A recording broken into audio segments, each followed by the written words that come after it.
Trabaho ng HBD, no? So high voltage disconnect. So nakakonect to sa mismong solar panel natin. Siya yung nagte-turn off sa solar panel. Kasi once na ma-full charge yung battery natin, katulad nito, no, yan, nag-stop na yung MPPT natin, no? Yung BMP ng solar panel, which is connected dito sa MPPT natin, ay nagiging BMP. So siyempre kapag BMP, mataas ang voltage nun. Okay? So hindi siya akma para sa baterya na 12 volts. No? Ang MPPT ay may kakayahang ibaba niya yung 44 o 41 volts na solar panel to 12 volts, no? Pero kapag na full charge na yung battery mo ay i-disconnect niya yung solar panel, kaya yung BMP na voltage ng solar panel ay magiging BOC, tumataas. Ngayon, siyempre sa ganitong off-grid solar setup natin, no, ay yung inverter mo merong high voltage disconnect. Ibig sabihin pag tumaas sa 14 volts o 15 volts dito sa inverter ay magti-trip yung inverter. So pag nag-trip yung inverter, magpo-fault na pula, mawawala yung output ng voltage mo. So ngayon, yun ang trabaho ng HBD, no, high voltage disconnect. Hindi niya na napaabuti na tumaas yung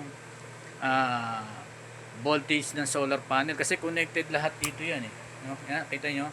So nag-reconnect dahil ang trabaho rin nito ay kapag bumaba naman ng battery mo ay i-reconnect niya uli yung solar panel mo. Yan, katulad niyan, nakikita nyo, no? So tumataas uli yung voltahe dahil nag-charge nga siya, malakas ang charging, no? Pag umabot to ng 14.4 sa set ko, no, ay magiging mag-o-off uli yung LED red, no? So yun ang kagandahan nito, no, dahil ipipigili niya at hindi ma-interrupt yung pag-use ng battery mo rito, no? Hindi ma-interrupt yung inverter, kaya tuloy-tuloy ang kuryente mo. So yan ang HBD natin, no? So maliit lang battery ko kaya ganyan mabilis mag-charge, no? Pero kung mga 100 AH battery mo ay medyo matagal yan. Okay? So yan, ito yung HBD natin. So next vlog ay pakita ko sa inyo yung mismong wiring niya kung paano ko kinonect, no? So yan, nakikita nyo habang nag-charge siya, no, paiba-iba, no? Kasi nga maliit yung battery natin. So lalagyan natin ng malakas na load para tingnan natin kung maging stable. Ang battery kong ginamit dito ay lead acid lang, okay? So kaya naka-connect to sa lead acid, no? So makikita mo yan.